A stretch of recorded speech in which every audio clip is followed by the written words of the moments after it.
What's up guys, Blade Master here, back with some more Total War Rome 2 online action. This is going to be yet another detailed analysis video just like the previous one. I need to come up with like a catchy name for this series. Maybe I should call it Tactics in all caps with an exclamation mark.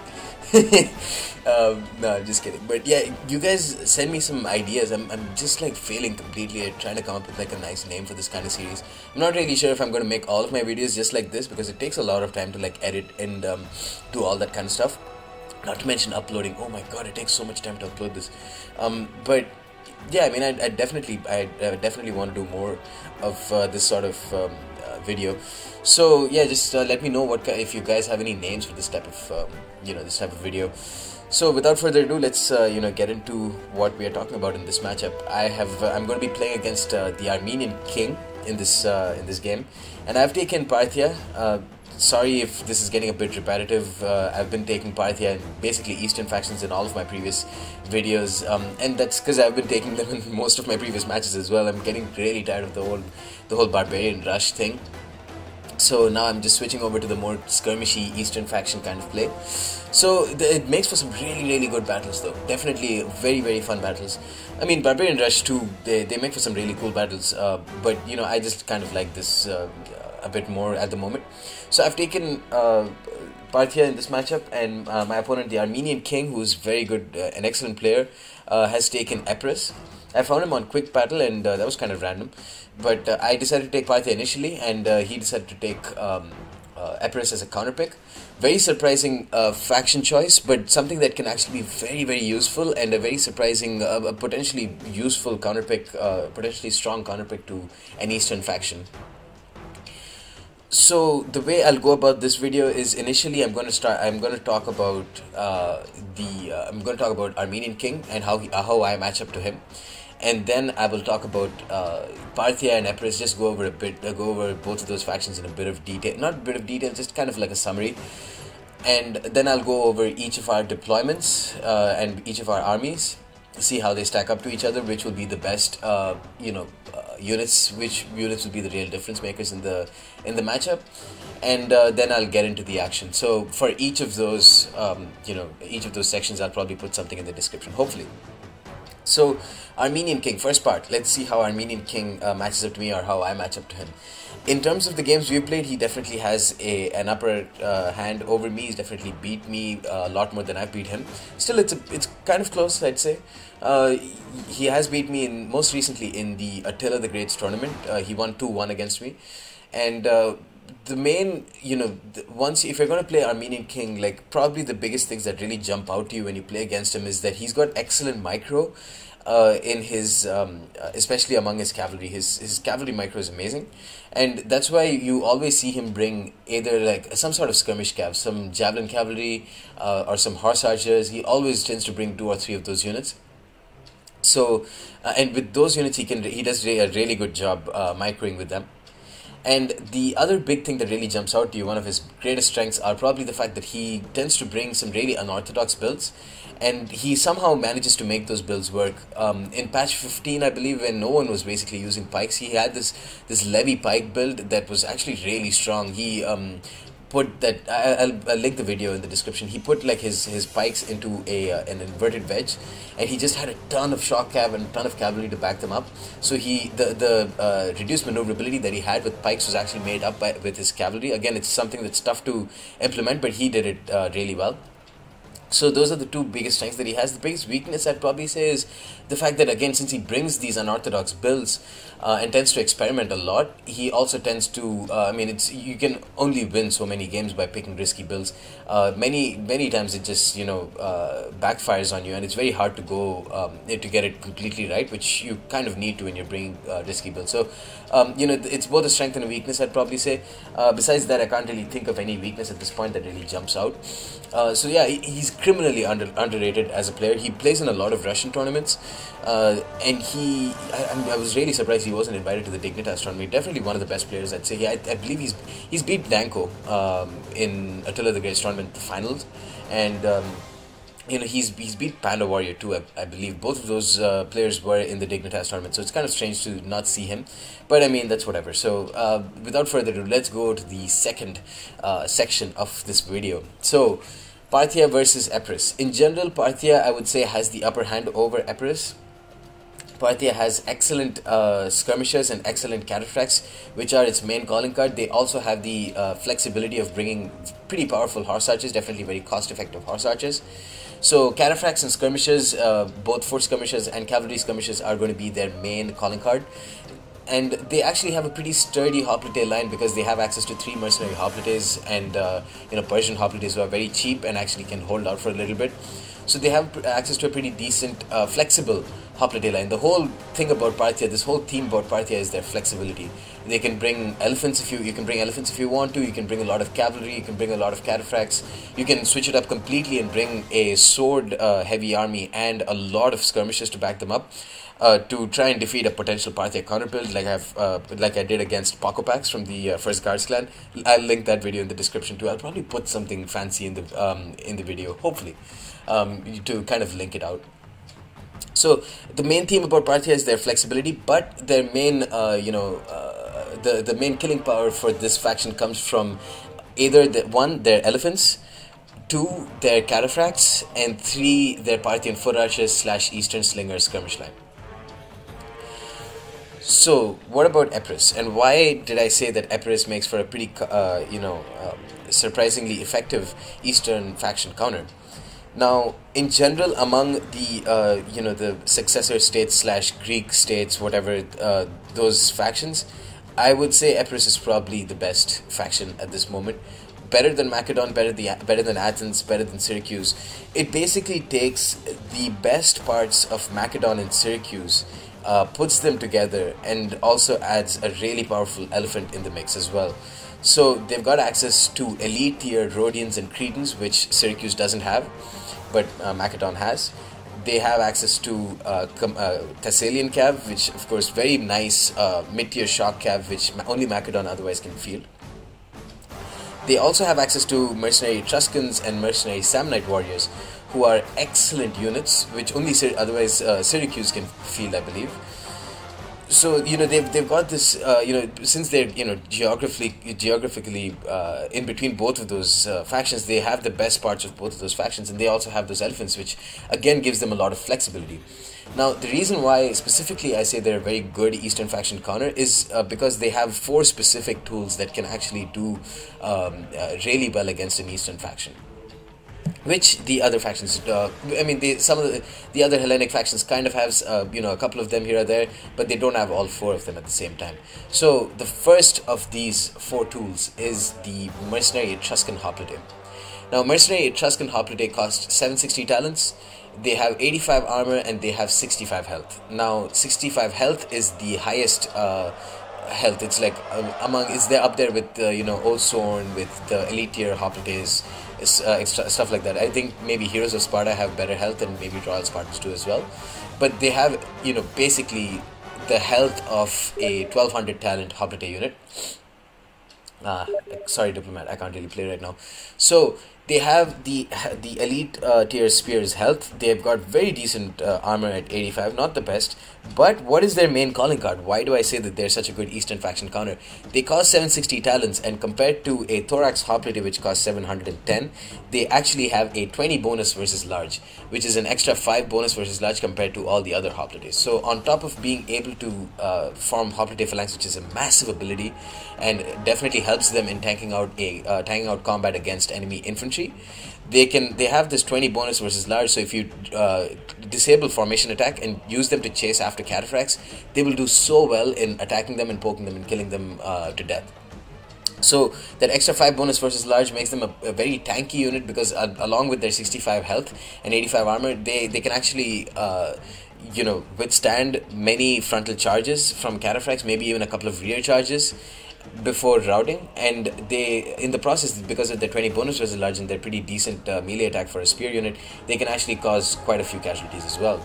So that is the first tool. The second tool that Epirus has is these mercenary Samnite warriors. Now, mercenary Samnite warriors, you can only field 3 of mercenary Samnites and 3 of mercenary Etruscans, by the way, but mercenary Samnites themselves are an extremely tanky unit.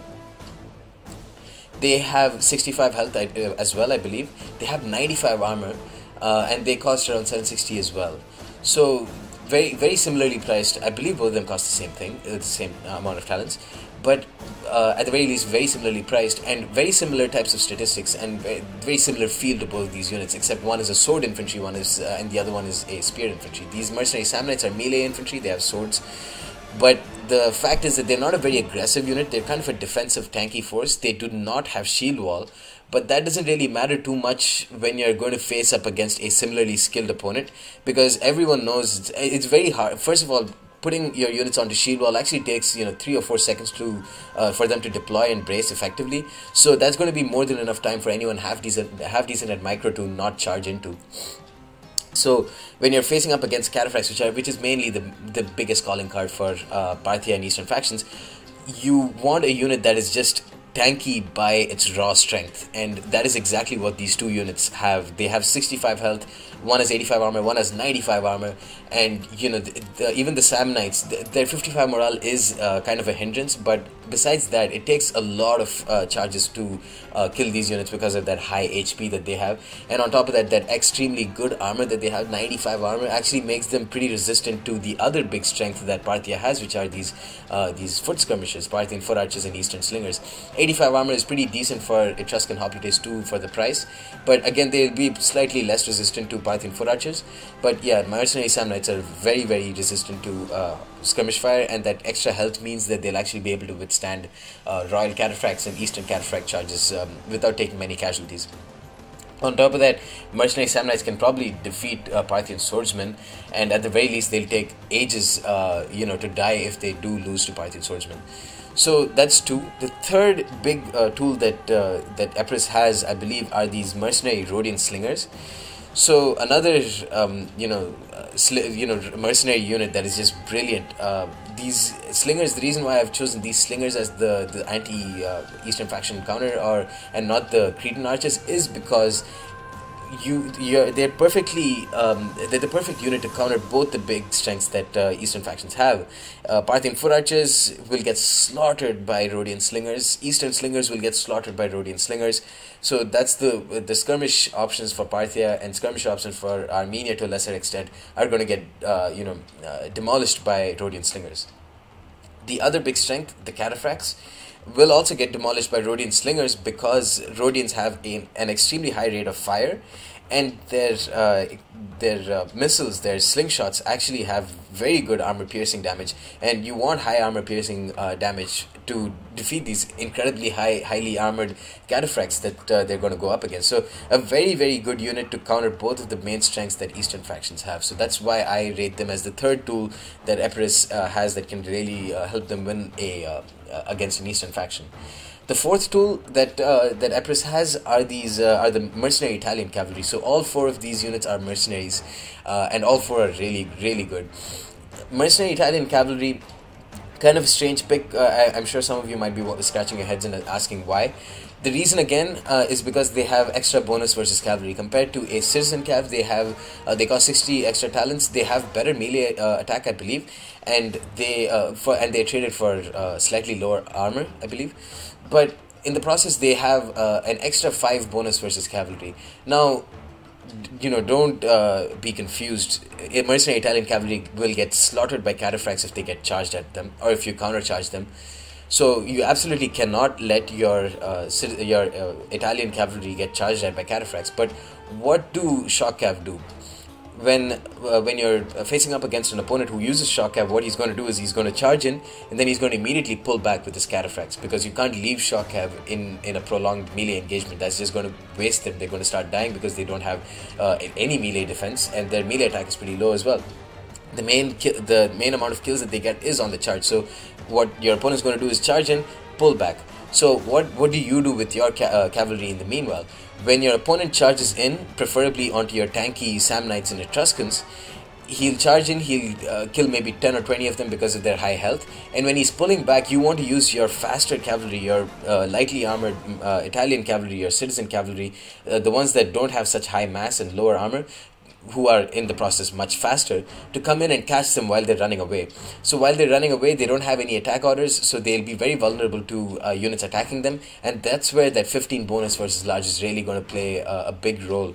So on top of the increased melee attack that they have compared to Citizen Cab, they can actually wreak havoc because of that extra bonus versus large that Italian Cav have, and that's basically the only use that you can bring, you can have with cavalry in general when you're facing up against Parthia. Maybe you can catch the enemy skirmishes, and for that reason, Italian Cav can do a great job as well. But yeah, when you're catching fleeing cataphracts, you don't want Citizen Cav, you definitely want Italian Cav if you have the option. And of course, Epirus has that option, and that's why that's the fourth tool that Epirus has. So 4 extremely strong tools that Epirus has, but they have one very, very, very big weakness, which unfortunately, Macedon and Syracuse don't have, and that is in their general. They have Epirus has 3 choices for their general. One is an elite tier pike unit, which we all know no one's going to use. There's no point in bringing a pike unit, let alone an elite tier pike unit. So that one's out of the window. Now you're left with 2 options, the Hellenic Royal Cavalry and the Royal Peltast. Let's talk about the Hellenic Royal Cavalry a little bit first. Hellenic Royal Cavalry have 60 armor, which is terrible. They have an excellent charge, but they have obviously low melee defense for a shock cav unit. They don't, I mean, they're very standard elite tier Hellenic unit, Hellenic shock cav unit. That 60 armor means that they're going to be very vulnerable to Parthian foot archers and Eastern slingers. A huge advantage, or sorry, one of the biggest strengths that Parthia / Armenia, etc. have. The second thing is, because of their low melee defense and comparatively low mass, they will get slaughtered on the charge, and their low armor, they'll get slaughtered on the charge by cataphracts. So whom are you going to use these units against? Maybe Parthian swordsmen? Again, far too risky. You're spending so much money. You're spending 1300 talents or 1280 talents on your general, and he's going to be much more than an asset. He's going to be a liability for your army. You can't really use him in any sense, because if you charge into the Parthian swords, maybe the Eastern slingers, maybe the Parthian foot archers will start shooting at your general, and it only takes a couple of volleys to put him down. Or he gets charged at by cataphracts, which is even worse. He's going to get slaughtered within a couple of seconds, because those cataphracts are going to do, all sorts of damage to your general, especially if your opponent decides to pop trample or something like that. So a very expensive shock cav option that's not going to really pay off against an Eastern faction. So that's a pretty poor choice. Now you're left with one option, Royal Peltast. What exactly are Royal Peltast going to do? They again are very poor for an elite tier unit. They're very poor when faced up against skirmishers. They have comparatively low armor. I'm not really sure how much armor they have. I'll put it on the screen right now, but suffice to say, they will not be able to withstand Parthian foot archers and Eastern slingers, especially concentrated fire from them. They'll get slaughtered within a matter of seconds. Now the second thing is, these units, even if you use shield wall on them, they're just not going to be good enough to stop a cataphract charge, especially a Royal Cataphract or an Eastern Cataphract, Camel Cataphract, one of those units. Put trample on them, those Royal Peltasts are so done. Like, it's going to be a slaughter. So they're very weak. Again, both of these, the 2 remaining options that we have for the Epirus general, are both very weak to both of Parthia's strengths, the cataphracts and the Parthian foot archers and Eastern slingers. So that's why I think Epirus can make a very interesting Eastern faction counter, possibly very useful and very strong, but you need to be really aware of your general, protect your general at all costs. If anything, I'd definitely bring a Royal Peltast general, just in case. Maybe he can do a lot of damage to the mercenary hoplites, maybe kill off the Parthian swordsman, but I just wouldn't ever bring a Hellenic Royal Cavalry general. There's nothing that you can really use that general for against a Parthian army or an Armenian army. So now that I've talked about those 2 factions and their strengths, their general rosters, let's go ahead and take a look at what army I've brought. As you've probably seen for the last 10 minutes or whatever I've been talking about here, I've brought a total of 4 Parthian foot archers. They're going to be kept on my flanks. I'm going to keep 2 Eastern slingers up in the center. I've also brought a total of 3 mercenary hoplites and a couple of Persian hoplites, one on either side. I've also brought a total of 4 Eastern cataphracts and 1 Royal Cataphract general up in the center, and finally 2 horse skirmishers. Armenian king, on the other hand, has brought 2 levy pikes, whom he's going to keep up in front and just protecting his mercenary Samnite and mercenary Etruscan hoplite mix main line. he's brought 3 mercenary Samnites, and he's going to intersperse them with 3 mercenary Etruscan Hoplites, so a very tanky infantry line. He's also brought a total of 4 Thuria Spears, 2 on either side of his army, and he's brought 2 Slingers, Hellenic Slingers, the very cheap ones. He's brought a total of 2 Citizen Cav, 1 Hellenic Royal Cav General, and a couple of Tarentine Cav. So Tarentine Cav, very predictable, pick from Armenian King. He wants to capitalize on his strengths, and his strengths are his Jav Cav Micro, and he's going to bring 2 of these pretty powerful Tarentine Cav in response to Parthia. It's a pretty risky pick. If I had brought Horse Archers, then they could have probably slaughtered these Tarentine Cav, but these, if he manages to get them into a pretty decent position and try to snipe by General, they can do pretty well in that role. But if they get into the rear of my army, they can actually cause a ton of casualties by hitting my Parthian foot archers and my Eastern Slingers, because they've got pretty decent melee attack for a Jav Cav unit, and these Parthian foot archers and Eastern Slingers have almost 0 melee defense and very poor armor, so definitely cannot withstand any sort of Cav charge. So in that sense, these Tarentine Cav can actually do pretty well.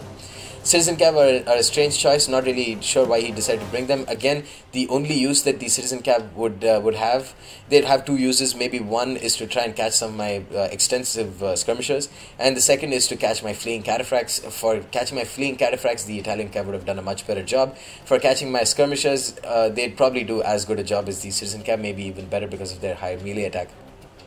But the biggest job that these Citizen Cav have to do is to catch my fleeing cataphracts, and in that sense, the Italian Cav would have done a much better job at that, I believe. Now, these Thuria Spears, 4 Thuria Spears that he's brought, will actually do, they can either be MVPs for this match, or they can be huge liabilities. On the one hand, because they have only medium mass, they can get slaughtered by Royal Cataphracts and Eastern Cataphracts on the charge. On the other hand, if I charge into his very tanky main line, his Samnites and his Etruscan Hoplites, and get caught by them, these Thuria Spears who are going to be behind them can fling their javelins, those heavily armor-piercing javelins and the javelins that have bonus versus cavalry, and then slaughter my cataphracts within a matter of seconds by just firing a couple of volleys. So in that sense, they can be MVPs if they can fire their volleys, or they can be huge liabilities if I can crash into them, and then completely destroy them on the charge. These 2 slingers that he's brought are only going to be used. He expected me to bring Horse Archers or Horse Skirmishers, and he decided to bring these slingers just as a counter to them. They will not be able to affect my skirmish line, on the other hand, because my Eastern Slingers can make short work of these units. Even my Parthian foot archers can probably kill off these units, although I wouldn't want to use my precious 40 missile damage ammo on these pretty shitty units who are not going to really affect the match otherwise. His Etruscan Hoplites can probably be the MVPs for this match. Very tanky unit, they will destroy my mercenary Hoplites in a one-on-one engagement, although that will take a lot of time. They will do really well when if they can catch some of my cataphracts, or if my cataphracts charge into them while they're braced. So in that sense, they can be very, very good. His Samnites can and will obviously destroy my Hoplite line, and my Persian Hoplites for sure will get slaughtered by them. But against my mercenary Hoplites, they'll take a long time. That's the big thing about these units. They're not very aggressive units, so they'll take a long time in whittling down my mercenary Hoplites, and that just gives me enough. That's more advantageous to me, because it'll give me more than enough time to get some rear charges with my cataphracts. Again, these are units that are very tanky and can do very well at withstanding charges. So let's see how that goes. So my Horse Skirmishers, the only reason I brought them, again, they're the mobile sniping force that I like to bring with my Parthian builds and my Armenian builds. I'm going to use them to charge in and get 2 or 3 volleys on his Hellenic Royal Cavalry general. This general is looking super tasty, and they will just get so slaughtered by Horse Skirmishers. Just 2 or 3 volleys with that 41 missile damage javelins, and those Hellenic Royal Cav with their terrible armor and lack of shields will start dropping very, very quickly to them. So I'm going to use my Horse Skirmishers in that way. My Parthian foot archers and my Eastern Slingers, I'd probably put them onto a very thin line, and then move around with my Parthian foot archers onto either side to get some good flank shots, get some good angles, and then cover my entire line with a mix of these mercenary Hoplites and Persian Hoplites. And then what I'm going to try and do is I should try and get some coordinated charges with my Eastern Cataphracts onto either side and destroy his Thuria Spears very, very quickly, and at the same time engage his main line, his Samnite warriors and his Etruscan Hoplites with my Hoplite line. Just gang up on them and just put them in place, just keep them there, don't let them try and attack my Cataphracts. And then while I'm pulling back with my cataphracts, and I've engaged him with my main line, my Parthian foot archers can start to wreak havoc on his Etruscans and his Samnite warriors, and maybe even try and get a gen snipe on his Hellenic Royal Cav general. A gen snipe would definitely be something that's a viable strategy in this game, because his general, as I've said, is very weak. These levy pikes are not really going to do too much, I would expect. I mean, unless I act like a total noob and completely run into the front of these pikes, I don't think they do really too much. So with all that being said, let's jump straight into the action. Let's fast forward, because this takes like it's quite a long game. Most of these Parthian skirmish games tend to take a while, because this is exactly what's going to happen. His Tarentine Cav are going to chase after my horse skirmishers. My horse skirmishers are going to try and get some shots on his Tarentine Cav. I've actually turned off fire at will for the horse skirmisher in the center, because I just want to save its ammo to try and get some shots on his Hellenic Royal Cav. Meanwhile, this Tarentine Cav is going to chase after my horse skirmishers.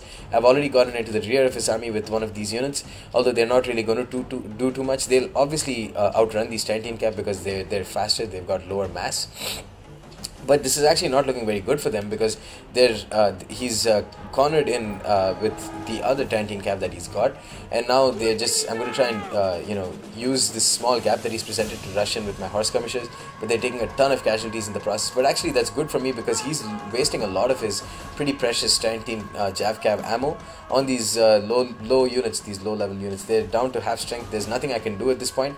I can't run away anymore, so I'm just going to go in for a banzai charge on his on his slingers, and he's going to catch me with his citizen cav, and they're obviously going to get slaughtered while not causing even a single casualty for sure. But take a look at this, they're already at orange morale, they're at red morale, they're shaken. That's how terrible their base morale is. They've got only 25 base morale, so even because they got their attacked in the rear, even though they haven't lost a single unit, they've lost 3 units from that, wow. They still got shaken. But I've been moving up with my main line in the process, and now what I'm going to do is I'm going to go ahead and get some shots on his cavalry units and his Hellenic Royal Cav. He's moving up with his Tarentine Cav, I believe, because he wanted to try and maybe get a surprise charge on my skirmish line. So I'm going to counter charge with my Eastern Cataphracts, and actually got a ton of kills on his Tarentine Cav. And I'm going to pull away with them right now, because he's tossing in some serious javelin shit over here with his Thoria spears, and I'm going to pull back with my Eastern Cataphracts. They haven't lost a single unit at this point. I'm moving back with my Royal Cav General, my Royal Cataphract General. There's nothing really that I need to do now. I just need to let my skirmish line start engaging his units and kill off his slingers, and then start procedurally killing off his main line. He's moving up with his Thoria spears over here. And that's going to be the same case over here. I'm moving around with my Parthian foot archers so that I can get those better angles that I was talking about, but he's going to take some good shots off with his Thoria spears onto my Parthian foot archers in the process. I've targeted his slingers for now with my Eastern slingers. I'm moving back with my Persian hoplites, but this is giving his Thoria spears a great target to start showering their javelins, which is good for me, because that's fewer javelins that he can fire onto my cataphracts. Now he's engaged with his Etruscan hoplites onto my Persian hoplites, and he was about to charge in with his Tarentine Cav onto my Parthian foot archers, who are otherwise unprotected. But I've got that Eastern Cataphract over here, that's protecting them, and they're actually taking quite a few shots on my Eastern Cataphracts in the process. And the thing is, over here he's engaged piecemeal with his Etruscan hoplites, engaging both of my Persian hoplites with his Etruscan hoplites. Kind of a strange move, and what it's going to do is it's going to give me a great target to start focus firing on with my Parthian foot archers. He's still engaging with firing javelins with his Thoria spears on my retreating Persian hoplites, and now these Etruscans are going to fight up against my mercenary hoplites. I'm going to try and time in a good charge with my Eastern Cataphracts, but it was a bit too late. But you can see the devastation that my Persian or my Parthian foot archers have done. They've already slaughtered these Etruscan hoplites by quite a few men. I've already popped precision shot on them.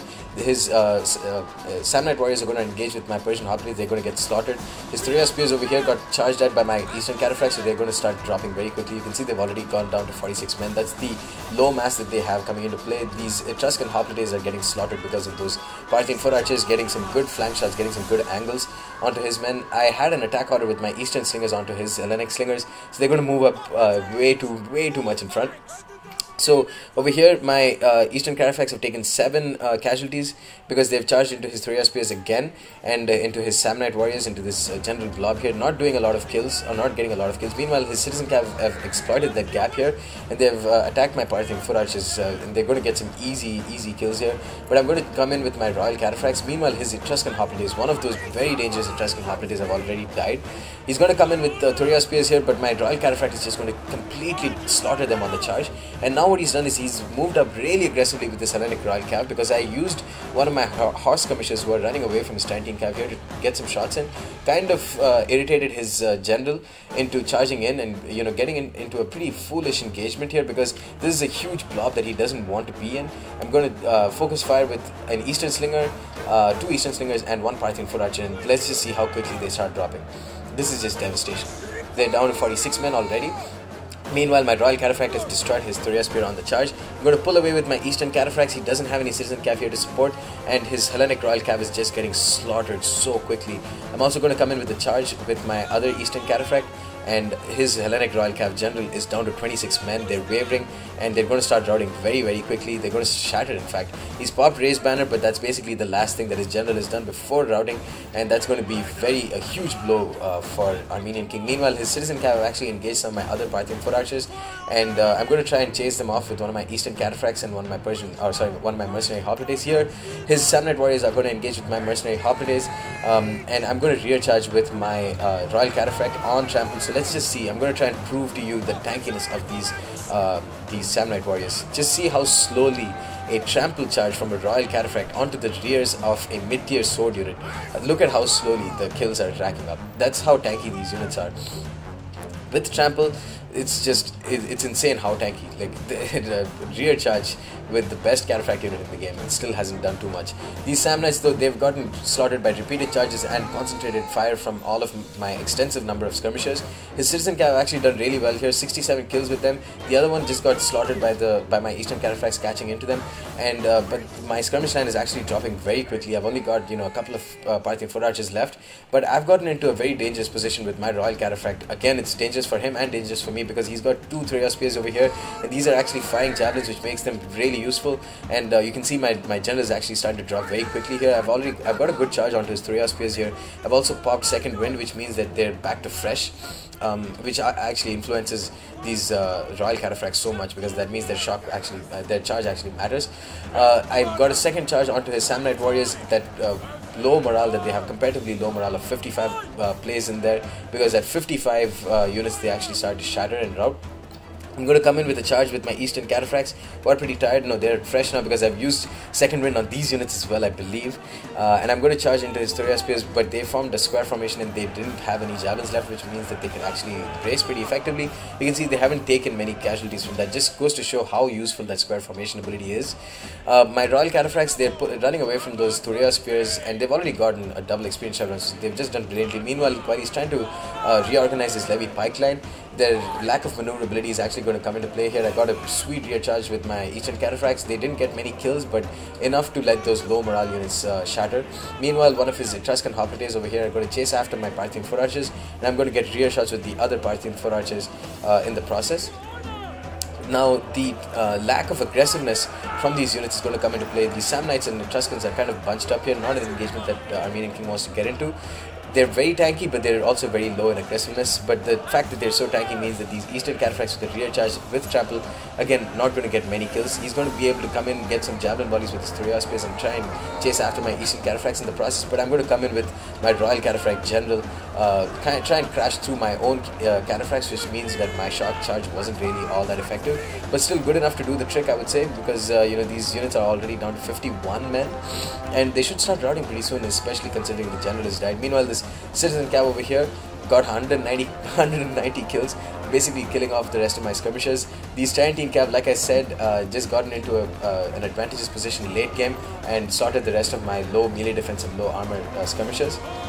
Now catching my Eastern Cataphracts, but they're not going to do too much. These Eastern Cataphracts, even though they're all depleted and they didn't get a charge, they'll still be good enough to take on Trantine Cav. These Eastern cataphracts are going to chase after his Etruscan hoplites and his Thuriospears while they were running back, because they were trying to chase after my faster cataphracts. Royal cataphracts over here, my general is not doing too much. These Eastern cataphracts have caught these Thuriospears, and even though these Thuriospears have actually done pretty decently, they're going to start dropping now. They've killed off a lot of my Eastern cataphracts in the process. You can see they've gotten a double experience chevron here. 36 men. They're back from wavering, which is pretty strange. But here his Sam Knights only have 78 units left, and they're going to start getting some shots at. They're going to get shot at by my Parthian foot archers. Meanwhile, my mercenary hoplites have ganged up and killed off his levy pike unit. These Sam Knight warriors are starting to waver now. His Parthian cav are going to get an uninterrupted charge on my Parthian foot archers, but I'm going to support with one of my Eastern cataphracts here, and that's going to be basically it for this game, you guys. Very good game to Armenian King. Only 7 seconds left, and I've charged in with my Eastern cataphracts, just killing off the last Thuriospear unit that was left. Costly victory to me. Very well played to Armenian King, considering that he lost his general so early on in the game. He actually managed to play. I mean, he almost managed to win this game, I'd say. Again, my my Parthian foot archers and Eastern slingers could have done a much better job in this game had I protected them. But they did what I needed them to do. They got a gen snipe early on in the game. They managed to completely slaughter one of his Etruscan hoplites, and at the end of the day, that was good enough. So his Sam Knights, 108 kills, 49 kills, 52 kills, could have definitely got up to 200 kills if given the time. But the thing is, it's a low melee attack unit. These mercenary Sam Knights, comparatively low melee attack unit, are fighting up against a high armor, high melee defense unit on a hoplite phalanx. So it's going to take a long time for these Sam Knights to get kills, and that's just going to give me enough time to rear charge with my Royal and Eastern cataphracts. My horse skirmishers didn't do too much. I had gotten into a pretty decent position with one of them, and I actually got a couple of javelin volleys onto his general, which caused his general to rush in and try and get start getting some kills, and that's what led his general into charging into that blob and then dying from concentrated Parthian foot archer fire. Eastern cataphracts, obviously the MVPs, I'd say, was probably my general. My Royal cataphract got 298 kills here. My Eastern cataphracts in general did a very good job against a pretty strong Epirus counter. One of these Thuriospears got a lot of kills, but the other ones just got slaughtered without contributing anything to the match. His Sam Knights, again, like I said, they did okay, could have done better. His Etruscan hoplites could have done a really good job in this game, but unfortunately, the fact that he engaged piecemeal with against my Persian hoplites actually gave me a great opportunity to focus fire on them and then even get some rear charges in with my cataphracts. His citizen cav, now this is exactly why I said he should have brought Italian cav instead. One of his citizen cav were all they were doing was chase after my Eastern cataphracts, I believe, when they were running away, and try and get some kills there, try and get some easy kills. And the exact same thing would have been done to a much better degree with Italian cav, which is why I think he probably should have brought 2 Italian cav instead.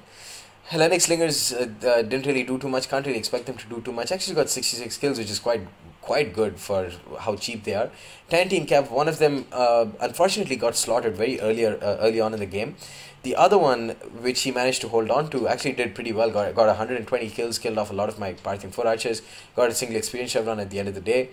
And his levy pikes didn't really do too much, and so neither did my Persian hoplites, and neither did my horse skirmishers.